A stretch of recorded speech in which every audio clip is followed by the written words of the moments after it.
चिंता मत करो, ये मेरा स्टेटमेंट है, याद रखना। चाहे अडानी अंबानी को केंद्र सरकार जमीन दे या सरकारी उपक्रम दे, या यहाँ वेदांता किसी भी इंडस्ट्री को ये सरकार जमीन दे, एक एक पाई का हिसाब होगा, याद रखना, बेफिक्र रहना। आपके हिस्से के अधिकार तो मैं छीन लूंगा इनसे और बांटूंगा अपने लोगों में।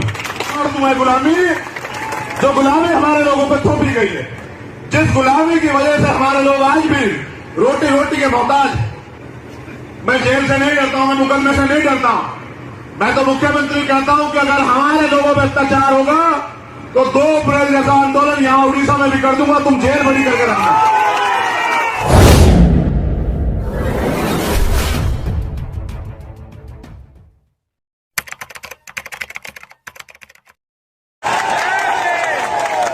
क्या मैं शुरू करूं अपनी बात?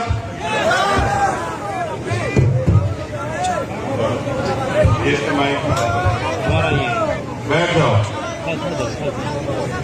बहुत शांति से बैठ जाओ। अभी तुम लोग जो है अपना दिमाग और ध्यान जो है वो मेरी बातों पर रखो।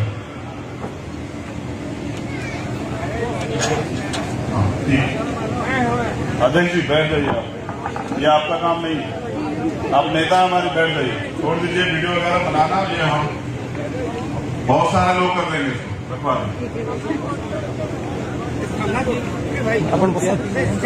जोहार जय भीम। आपण माने सबे केंता छन मोई आपण मान को देखभाल के आसी छे। आपण मानकर सांगे भेंट हेकारी बहुत खुशी लागला। देखिए ये हमारे नेता, हमारे प्रदेश अध्यक्ष लंकेश रावण जी ने मुझे दिया और कहा कि आपको जरूर बोलना। अब मैं अपने नेताओं की बात बहुत मानता हूं, तो यहां वो काम करते हैं हमारे नेता हैं, तो उनकी बात मानना बहुत जरूरी है। तो सबसे पहले तो मैं धन्यवाद देता हूं उड़ीसा के लोगों का। यहां उपस्थित इस गर्मी में हमारे नौजवान साथी, हमारे जिम्मेदार बुजुर्ग, हमारे छोटे भाई बच्चे, हमारी माताएं बहनें जो कड़ी धूप में भी यहां बैठी हैं, मैं उन सबका धन्यवाद देता हूं कि आपने मुझे अवसर दिया यहां आने का और अपनी बात को रखने का। देखिए मैं भारत के सभी हिस्सों में घूमता हूं, पूरे भारत का कोना कोना जो है वो छानता हूं। तुम लोग छोड़ दो ना, खाई क्यों कर रहे हो? दूसरे लोग पनाह बैठो। भीम आर्मी का एक कार्यकर्ता मुझे दिखाई ना दे, जो मुझे डिस्टर्ब करेगा ना वो मेरा कार्यकर्ता नहीं हो सकता है। तो मैं पूरे देश में घूमता हूं और हर 200 किलोमीटर पे भारत की बोली बदल जाती, रंग बदल जाता है, कद बदल जाता है, खाना पीना खान पान बदल जाता है, भाषा बदल जाती है। लेकिन पूरे भारत में जब मैं जाता हूं तो वंचित वर्ग के लोग, SC, ST, OBC और माइनॉरिटी की समस्याएं नहीं बदलती, उनका दर्द नहीं बदलता है, उनकी परेशानियां नहीं बदलती हैं, उनकी जो समस्याएं हैं, जिस जून जाति का वो लोग शिकार है, वो नहीं बदलती। सरकारें बदलती है, कहीं किसी की सरकार है, कहीं किसी की सरकार है, हमारी तो नहीं है। जिस दिन हमारी सरकार होगी तो समस्या नहीं होगी। लेकिन किसी की भी सरकार हो, लेकिन वो सरकारें सिर्फ और सिर्फ हमें वोटर समझ के बड़ी बड़ी बातें करके ठगने का काम करती है। आज भी जो वास्तविक परिवर्तन होना चाहिए था वो नहीं हुआ। जैसे नेताओं के लिए मंच है, नेता लोग मंच पर बैठेंगे और जो लोकतंत्र की मालिक है जनता, जो नेता बनाती है वो जमीन पर बैठे। देखिए कितने नाइंसाफी, नेता लोगों के लिए कूड़ा लगा हुआ है और जो वहां बैठे हैं, जिनकी वजह से हमारा वजूद है, जो धूप में बैठे, जो हमसे ज्यादा प्यार करते हैं, जो हमसे ज्यादा उम्मीद रखते हैं, वो गर्मी में बैठे हैं। मैं इस व्यवस्था के खिलाफ। अगर आप परिवर्तन चाहते हैं तो पहला परिवर्तन आपको अपने आप करना पड़ेगा। अगर आप चाहते हैं हवा तो हवा सबके लिए हो, आप चाहते हैं सम्मान तो सम्मान सबके लिए हो, आप चाहते है न्याय तो न्याय सबके लिए। अब मैं अपनी बात की शुरुआत करूंगा और मैं आशा उम्मीद करूंगा कि मैंने कूलर आपके लिए नहीं हटवाया उधर, तो उसके आगे मत खड़े हो और तुम लोग पीछे हो जाओ। मुझे सुरक्षा की जरूरत नहीं, बिल्कुल नहीं, बिल्कुल पीछे हो जाओ। मुझे कोई इस मंच से आगे नहीं दिखाई देगा। देखो एक दिन ना एक दिन तो मौत आनी, कैसी सुरक्षा? कोई सुरक्षा नहीं। आपका प्यार, आपका आशीर्वाद, आपका विश्वास बहुत है मेरे जीवन के लिए। चाहे जीवन छोटा हो, लेकिन मैं इस जीवन को टिकाऊ बना के रखूंगा, बिकने नहीं दूंगा, स्वाभिमानी बना के रखूंगा। ये हमारे कुछ नेताओं के नाम है जो यहां काम करता है, मैं उनका नाम पढ़ देता हूं। धीरज सिंह, विकास बोध, शांतनु, निहार, जगदीश, बंटी, जीतू, धनंजय, उमाकांत, लाबा, सुना, आकाश, आशीष, प्रदीप, चीनू, जगजीवन, राजेश दास, कमल, अभय, नरेंद्र और एक नाम और है, ये क्या नाम है? 18वां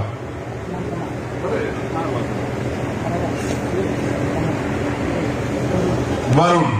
चलिए, धन्यवाद। एक मेरे पास इतनी बड़ी एक कागज है जिसमें समस्याएं लिखी है उड़ीसा की। मैं इनको भी आपके आगे पढ़ देता हूं, क्योंकि यहाँ के मुख्यमंत्री के लिए मैसेज संदेश भी देना बहुत जरूरी है। तो मैं सबसे पहले तो धन्यवाद करता हूं यहाँ के प्रशासन का, पुलिस का, जिन्होंने हमें परमिशन दी। लेकिन उसके साथ जो है, जो यहाँ की वास्तविकता है, वो भी मैं आपको बता देता हूं। जो मुझे बताई गई है, बताया गया कि यहाँ सरकारी जमीन बहुत है, लेकिन सरकार की नीयत नहीं है हमारे लोगों को देने की। इसलिए हमारे लोग जो हैं तमाम तरह की समस्याओं से परेशान हैं। तो सरकार को चाहिए कि वो हमारे लोगों को जमीन दे। यहाँ अन्याय अत्याचार बहुत होता है, भेदभाव, जातिवाद, छुआछूत। अभी मैं आ रहा था तो मैंने देखा कुत्ते को जो है, कुत्ते के बच्चे को एक फैमिली ने गाड़ी में बिठाया था। वो कुत्ते के बच्चे को, जो कि जानवर है, मेरी कुत्तों से लड़ाई नहीं है, लेकिन वो उस कुत्ते के बच्चे को भी गोदी में उठा के प्रेम कर रहे थे। लेकिन यहाँ इंसानों से भेदभाव होता है, छुआछूत होती है। वो इंसान जो पढ़ा लिखा है, जो मेहनत करता है, ये जो गैर बराबरी है, ये बहुत ज्यादा है यहाँ उड़ीसा में। यहाँ मैंने सुना अखबार के माध्यम से कि एक बच्ची ने फूल तोड़ लिया, तो उस फूल तोड़ने में उस पूरे समाज का बहिष्कार कर दिया गया। बताओ। और कहते हैं कि भारत लोकतंत्र से चल रहा है, उड़ीसा में लोकतंत्र है, तो ये तो लोकतंत्र नहीं है। यहाँ कारखाने बहुत हैं, 15 लाख से ज्यादा बंधुआ मजदूर इस राज्य से बाहर जाते हैं। यहाँ नौजवानों की आबादी 50% से ज्यादा है, लेकिन नौजवानों को रोजगार नहीं है। यहाँ हीराकुंड डैम है, जिसका पूरा डिजाइन बाबा साहब भीमराव अंबेडकर ने बनाया, लेकिन कहते हैं कि वहां बाबा साहब की स्टैचू नहीं है। यहाँ महिलाओं पर शोषण खूब होता है और बड़े पैमाने पर होता है। रेप होते, हत्याएं होती, छेड़छाड़ होती है। चलिए, मैं मानता हूं कि कुछ लोग ऐसी विचारधारा के हैं तो होता है, लेकिन भारतीय संविधान प्रत्येक व्यक्ति को न्याय का अधिकार देता है, जन्म से, लेकिन न्याय नहीं मिलता है। जैसे स्नेहलता क्षेत्रीय का मामला है, जैसे बेबीना का मामला है, जैसे कुंडली की जो पीड़िता है उसका मामला है, आज तक उनको न्याय नहीं मिला। यहाँ SC/ST एक्ट तो है, लेकिन FIR दर्ज नहीं होती। यहाँ पुलिस प्रशासन के लोग हैं। मैं उनको भी बताना चाहता हूं कि आपको जो तनख्वाह मिलती है ना सर, वो सरकार तो देती है, लेकिन वो पैसे हमारे पैसे से जाते हैं, हम लोग टैक्स देते हैं। आपको तनख्वाह इसलिए मिलती है कि आप न्याय करें, अपराधी को अरेस्ट करके जेल में डालें। जो वंचित कमजोर वर्ग के लोग हैं, जिनके साथ अन्याय हो, कोई भी हो, उनकी मदद करें। आरोपियों को संरक्षण देने के लिए, अपराधियों को संरक्षण देने के लिए तनख्वाह नहीं मिलती है आपको। ये अपना चाल चरित्र बदलिए। ये संविधान से चलने वाला देश है। ये सरकारें बदलती रहती है। कल हमारी सरकार आ जाएगी तब भी आप नौकरी नहीं करोगे, कहां जाओगे फिर? ये अन्याय अत्याचार करने वालों को बढ़ावा मत दो, कल आपके परिवार की तरफ भी आंख उठा लेंगे। तो ऐसी विचारधारा के लोगों का समर्थन मत करो। यहां CNPR NRC पर जब आंदोलन हुआ पूरे देश में विरोध हुआ, लेकिन वो जो गैर बराबरी बढ़ाने वाला, भाईचारा तोड़ने वाला कानून था, ये जो वर्तमान की सरकार है ये उसका समर्थन कर रही थी लोकसभा में। हमें ऐसे लोगों से सावधान रहने की जरूरत है। यहां वेदांता ग्रुप जो है, सरकार ने आदिवासियों की जमीन, हमारे परिवार की जमीन उनको दे दी है। चिंता मत करो, ये मेरा स्टेटमेंट है, याद रखना। चाहे अडानी अंबानी को केंद्र सरकार जमीन दे या सरकारी उपक्रम दे, या यहां वेदांता किसी भी इंडस्ट्री को ये सरकार जमीन दे, एक एक पाई का हिसाब होगा, याद रखना, बेफिक्र रहना।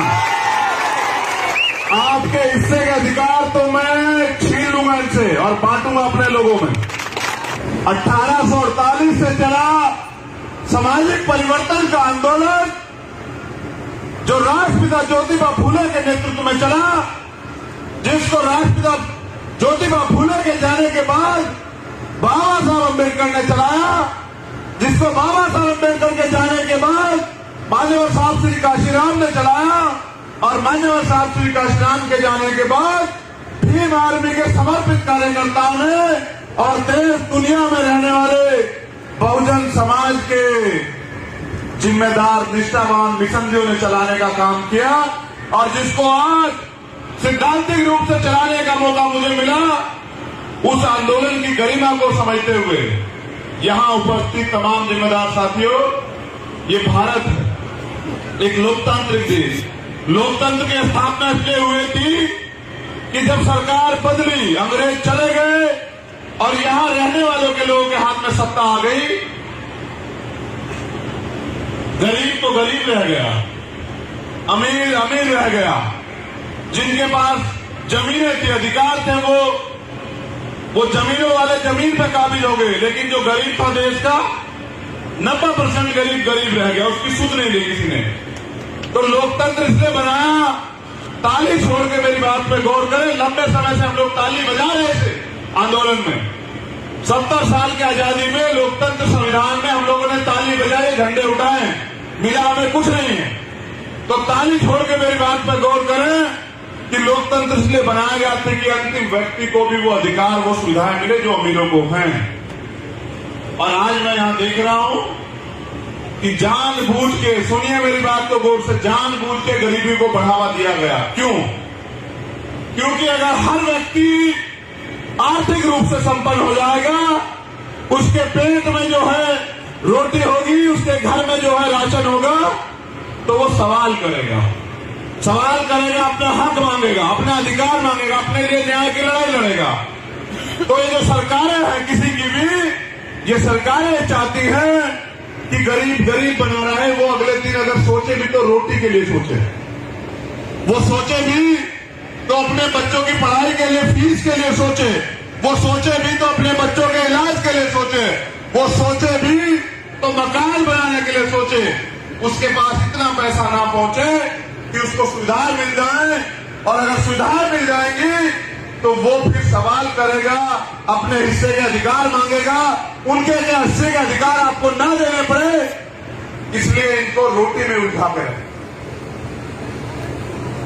देखो, हम यहां गुलाम पैदा जरूर हुए होंगे, लेकिन गुलाम मरेंगे नहीं, क्योंकि जिस समाज को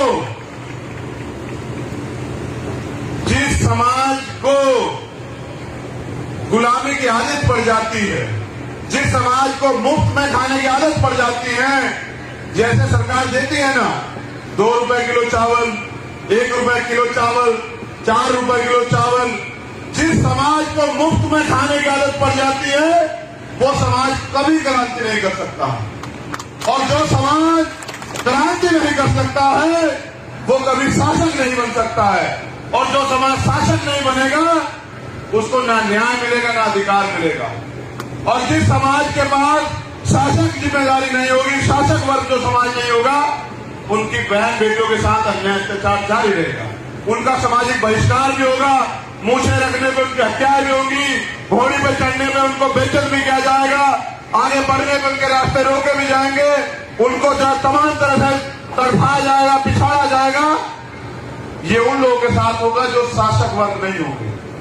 बाबा साहब अम्बेडकर ने जिस दिन वोट का अधिकार आपको दिलाया ना, वन वोट मैन बल्ले, राष्ट्रपति की वोट का भी वही कीमत है और आप गरीब आदमी की वोट की भी वही कीमत है, मेरी माँ बहनों की वोट की भी वही वैल्यू है। तो जब उन्होंने वोट का अधिकार दिलाया तो उन्होंने हंसते हुए पता है क्या कहा कि आज मैंने रानी का पेट काट दिया, आज मैंने रानी का पेट चीर दिया है, आज के बाद वो राजा जो है वो आपकी वोट से तैयार होगा। तो भारत के अंदर और उड़ीसा में 90% बहुजन समाज के लोग, जो SC ST OBC माइनॉरिटी के जो लोग हैं, उनका राज आएगा। मगर राज तो आपका नहीं आया भाई। क्यों नहीं आया? इसलिए नहीं आया क्योंकि राज को छीनने की चेतना आपके अंदर जागरूक नहीं हुई। राज होता क्या? राज होता है इस देश पे आपका हक अधिकार, इस देश के सिस्टम पे आपका हक अधिकार, और वो मांगने से नहीं मिलेगा। आप सोचिए, जो अधिकार आप पे छीन गए हैं उनको वापस लेने के लिए आपको आंदोलन करना पड़ता है, कुर्बानी देनी पड़ती है। आप राज व्यवस्था छीनने की बात कर रहे हैं, आप सरकार बनाने की बात कर रहे हैं, इसमें तो तमाम मुसीबतें हैं। ये लोग आपकी हत्याएं भी करेंगे, आप पे झूठे मुकदमे भी करेंगे, आपकी सभाएं भी कैंसिल कराएंगे, आपको पीटेंगे भी। तो मांगने से तो राज नहीं मिलेगा, राज को छीनने के लिए लड़ना पड़ेगा, और लड़ने के लिए भाई पढ़ना पड़ेगा। समझ रहे नहीं समझ रहे हो? पहले अपनी पढ़ाई को मजबूत करो, और पढ़ाई को मजबूत करके इस देश में जो राज व्यवस्था है, जहां गरीब का बेटा भी नेता बन सकता है। क्या तुम में से कोई गरीब का बेटा नेता बना? बताओ, बना या नहीं बना? क्यों नहीं बना? आपका भाई नहीं खड़ा है आपके सामने, ये भी तो आपके तरह गरीब का बेटा है। देखो सुनो, मेरे पिताजी प्राइमरी स्कूल के हेडमास्टर थे, और उनको नौकरी मिली बाबा साहब के दिए गए आरक्षण से। अगर आरक्षण ना होता तो आज चंद्रशेखर ना होता। तो जब मेरे पिताजी को नौकरी मिली तो उन्होंने अपनी सारी ताकत मुझे पढ़ाने पे लगाई, और जब मैं पढ़ा, मैंने मूवमेंट को जाना, मैंने महापुरुषों का इतिहास पढ़ा, मैंने लाठियां खाई, जेल झेली, लेकिन जब मैंने 16 महीने पहली बार जेल काटी ना, मैं हर एक रात ये जाग के जो है ना सोचा करता था कि मुझे कभी मौका मिलेगा तो मैं ये गुलामी अपने लोग की काट, जड़ से काट दूं। मैं गुलामी, जो गुलामी हमारे लोगों पे थोपी गई है, जिस गुलामी की वजह से हमारे लोग आज भी रोटी के मोहताज। देखिए, हर एक दिन मैंने सोच के काटा कि मैं मौत से नहीं डरता हूं, मैं जेल से नहीं डरता हूं, मैं मुकदमे से नहीं डरता हूं। मैं तो मुख्यमंत्री कहता हूं कि अगर हमारे लोगों पर अत्याचार होगा तो 2 अप्रैल जैसा आंदोलन यहां उड़ीसा में भी कर दूंगा, तुम जेल बड़ी करके रखना। क्योंकि मेरे ऊपर जिम्मेदारी ज्यादा, इसलिए मैं उड़ीसा कम आता हूं। मैं पहली बार उड़ीसा भले आया, लेकिन आखिरी बार नहीं आया हूं। मैं बार बार उड़ीसा आऊंगा, क्योंकि आज आपने साबित कर दिया कि उड़ीसा के लोग परिवर्तन चाहते हैं। तो जब मैं जेल में था तो रोज ये सोचा करता था कि भाई ये कैसी जिंदगी, जहां ना तो बोलने का अधिकार है, ना ही घूमने का अधिकार है, ना ही चलने का अधिकार है, ना ही जो है वो अधिकार जो संविधान देता है वो अधिकार है। तो भाई ये कैसी जिंदगी, तो गुलामी है।